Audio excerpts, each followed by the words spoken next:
Hello world, it's Lee Kelson coming to you live from Boulder, Colorado, and I'm here with Patrick Rea.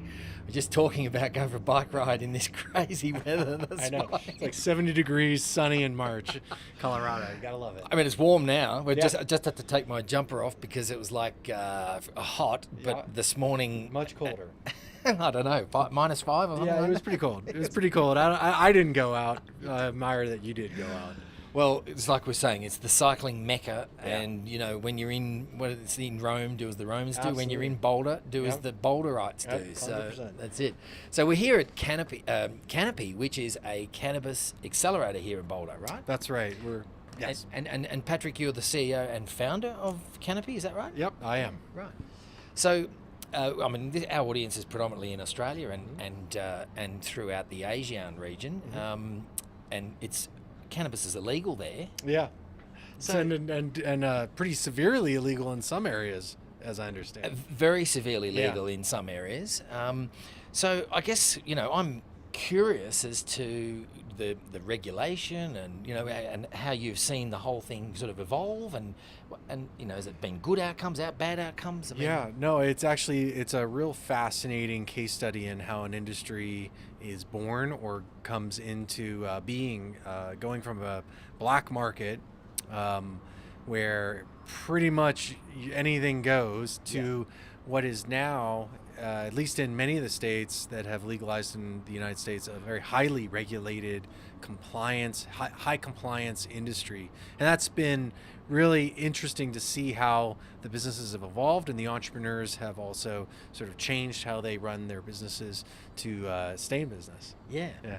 So obviously there's now dispensaries here that are legal dispensaries, and you can go in and there's edibles and there's a whole range of different products that you can buy that are cannabis based. And then I suppose the key thing is the differentiator between medicinal and recreational. So can you sort of talk us through that? Yeah, a lot of the early development of the markets here in the different states in the United States have started with medical programs. So acute medical conditions, pain, PTSD, epilepsy, and then they've evolved to become adult use or recreational markets like here we have in Colorado. And that's been great because the sky hasn't fallen. It's not a zombie apocalypse. Much has changed. People ask all the time, well, how is it different now that cannabis is legal? And there's really no difference. One of the nice benefits is that a lot of the tax revenues that come from the cannabis industry here in Colorado go into new school buildings and funding underfunded or unfunded mental health education or mental health programs and education programs. So it's been a really good thing for Colorado in so many dimensions, and it's also been a great experiment to view from the outside in to see that we've got a very healthy, fast-growing, sustainable new economy. It's fascinating for me. I have a real problem with the fact that we can go and buy cigarettes and alcohol freely, legally, and yet, particularly on the medicinal side, and I've had this conversation with a number of people, and they say the jury's out on whether there is any medicinal properties, and this epilepsy, they're not sure whether it. I mean, where is that at? Yeah, there's more research that needs to be done, but the anecdotal and observational research that has been done on the cannabis industry and the use with acute medical conditions has been incredible. And, their DEA, the Drug Enforcement Agency, a federal agency in the United States, controls the number of research licenses that can be extended to clinical researchers here in the United States. So they're not really in the business of helping the industry flourish. So the research is being done overseas, right? In Australia or Israel, in Canada, Uruguay, elsewhere, and that's a real shame. That being said, with the industry developing as it has in the United States, there are brands and growers and dispensaries that want to have that data. They want to have that validation, that evidence of efficacy. So they are often self-funding those clinical research projects now, which is great. Right. And so how do the dispensaries work here? I mean, people get the idea it's a pharmacy type thing. You walk in and so how's that work and how's it regulated? There's a lot of security going into these dispensaries. They want to make sure that you're of age and that you're going to be compliant as well with the laws.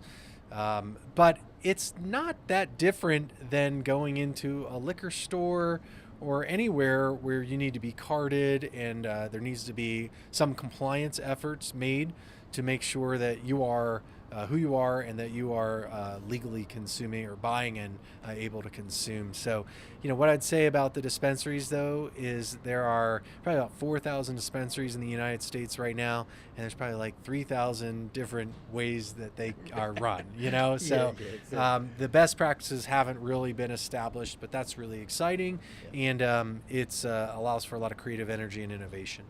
Yeah, so hopefully we're going to take a visit to one of them a little bit later on and check it out. I don't know whether they'll let us video anything in there, whether they might have some questions. They might have some questions, yeah. So I want to talk about Canopy. It's a cannabis-specific accelerator. Right.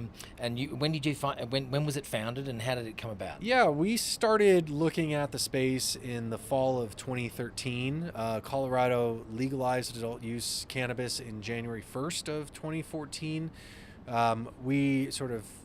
We focused in on the accelerator model because as investors, we didn't see the businesses that we wanted to see, that we wanted to invest in the market. So we said, let's get in the business of creating those businesses. Right. So that's what we did.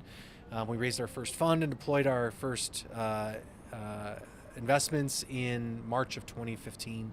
Since then, we've invested in 79 different businesses and almost 100 different rounds of capital, and all of our investments have been in the ancillary side of the business. So that's your data, software, tech, media, not your cultivators, not your edible brands, not your grows. Really? Yeah. Wow, that's really interesting. Yeah. And so is that more on the recreational side or the medicinal side or a bit of a mixture of both? Well, that's one of the reasons why we went to the ancillary businesses because they can serve both sides of the industry, medicinal and adult use, as well as they can serve Colorado, Oregon, Washington, California. They can travel to other states and to other countries. Yeah. So from an investment standpoint, having that ability to scale nationally and internationally is a very strong reason for us to move in that direction. Yeah, so I mean, in a typical industry, you'd see companies that can scale without restriction, and obviously you can't go and scale this into Asia or Australia. I mean, we are seeing it now. We're seeing the first listed Australian companies now. A couple of companies have listed over the last 12, 18 months. So we're seeing that emerge, and we're seeing some of the stuff coming out of Israel that's really quite fascinating.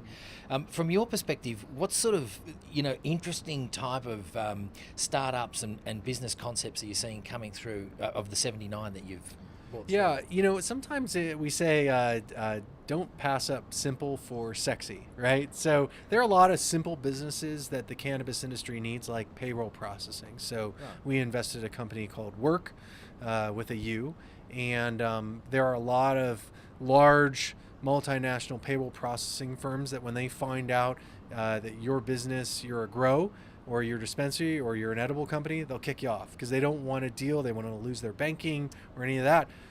That's where a company like Work can come in and serve a very specific need.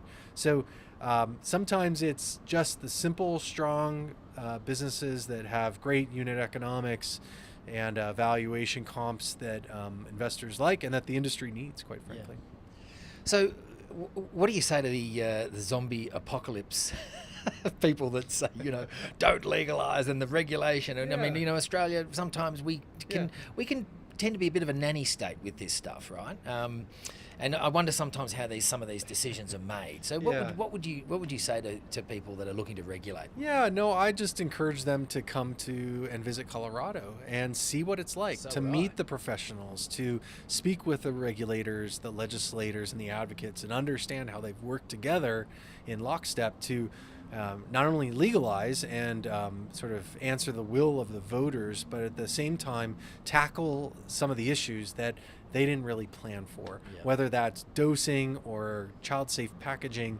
I do strongly believe that history will look back on what has happened here in Colorado, and it will be a case study, a model for how to get things done. Right. And just on that dosing note, I had heard stories about people like having chocolate bars or popsicles or those sorts of things, taking a bite, not getting an effect, then eating a whole chocolate bar. Well, I mean, I could probably tell you the same story about my first experience with Scotch, right? So, there's a process that all consumers need to go through to understand what's right for them. Right. What I'll say about what's happening in the cannabis industry is we've gone from a sort of overconsumption to one of the prevailing trends right now is microdosing, right? So how can you consume very small amounts and optimize your performance, which is really exciting, especially being here in Colorado. You have a lot of ultra marathoners, you have a lot of hikers and climbers and bikers that want to find that flow state for their own sports performance or their own sort of enjoyment. And what's exciting is hearing about athletes and industry targeting that and saying, you know what, maybe microdosing is the way. Right. Maybe it is. Interesting. Yeah. And so, like, just in the final questions, where do you see the industry going over the next, say, 5 to 10 years? Straight to federal legalization. I mean, I think we are we're very close to having a majority in the House, which is one of our legislative branches, and then the Senate can get there. What's happening at the state by state? You have almost 30 states that have legalized medical cannabis in the United States. That's more than half. And as more and more states come online, it's going to be very difficult for their representatives in Congress in Washington, D.C. to vote against the will of their voters. Yeah. And do you see that maybe that will then have a push-on effect to the rest of the world once they see that, if federally the US is legalized? Yeah, well, we're already seeing other nations legalize on the federal level, and that is that's great because we can see what happens, and it also, as investors and entrepreneurs, we can learn what to expect. Yeah. And so, whereas Colorado was the first state to legalize, and everyone had eyes on Colorado, now eyes are on Canada, right? And how those public markets are reacting to the industry and the movement towards federal legalization. So I think it's a global effort, and it will be a global effort, and I'm excited to be part of it. Yeah, no, that's fantastic. Patrick, thanks very much for your time. We're going to talk to some of the cohorts in here and see what they're up to, and hopefully we'll find some interesting businesses. So Sounds good. Thanks, man. Appreciate it. Thank you. Really nice to meet you. Great to have you here. Yeah, thank you. All right.